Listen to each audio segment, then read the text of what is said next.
எல்லாம் பயன்படுத்தலாம்னா, பிரிந்து வாழும் காதலர்கள், பிரிந்து வாழும் கணவன் மனைவி, நண்பர்களுக்காக இதை நீங்க செய்யலாம். உங்களுடைய ரிலேஷன்ஷிப்ல அடிக்கடி சண்டை வந்துகிட்டே இருக்கு, அவங்க வந்து பேசாம இருக்காங்க, நான் பேச ட்ரை பண்ணாலுமே என்கிட்ட முகம் கொடுத்து பேச மாட்டேங்கிறாங்க, என்னை ரொம்ப வெறுக்கிறாங்க, அவங்களுக்கு என்னுடைய நினைவு வரணும், அவங்களே என்னை தேடி வரணும்னு நினைக்கிறீங்கன்னா நீங்க இதை தாராளமா பயன்படுத்தலாம். இந்த மெத்தடை நீங்க எந்த டேல ஸ்டார்ட் பண்ணணும் அப்படின்னா, ஞாயிற்றுக்கிழமை அல்லது திங்கக்கிழமை அல்லது வியாழக்கிழமை, இந்த நாட்கள்ல ஏதாச்சும் ஒரு நாள்ல வந்து இதை நீங்க தொடங்கலாம். மெத்தடுக்கு உங்களுக்கு தேவைப்படுறது ஒரு கண்ணாடி கிளாஸ் வந்து தேவைப்படும். அப்படி இல்லைன்னா ஒரு பவுல் வந்து எடுத்துக்கோங்க. வாட்டரா தான் இருக்கணும். உங்களுடைய 2 கைகளையும் வந்து நல்லா உரசுங்க. கையை வந்து உரசுறப்ப கைக்கு இடையில வந்து ஒரு ஹீட் வந்து ஃபார்ம் ஆகும்.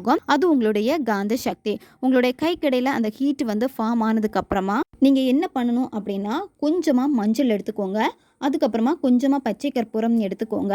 கொஞ்சமா சுகர் எடுத்துக்கோங்க. உங்க கூட இருக்காங்க அப்படின்னு சொல்லிட்டு நீங்க அதை உணர்வு பூர்வமா விஷுவல் பண்ணணும். விஷுவல் பண்ணிட்டு அந்த நபருடைய பேரை வந்து 11 முறை நீங்க சொல்லுங்க. இதுல இருக்கக்கூடிய அந்த பொருளை வந்து என்ன பண்ணணும் அப்படின்னா, அடுத்து நீங்க கொஞ்சமா கையில இருந்து நீங்க அந்த தண்ணிக்குள்ள போடணும். கீழே சிந்தக்கூடாது. அதுக்கேற்ற மாதிரி நீங்க கொஞ்சம் சேஃபா வச்சுக்கோங்க. மறுநாள் காலையில அந்த தண்ணியை வந்து நீங்க செடிக்கு ஊத்திருங்க. அப்படி இல்லைன்னா கால் மிதிப்படாத சுத்தமான ஒரு இடத்துல நீங்க ஊத்திருங்க.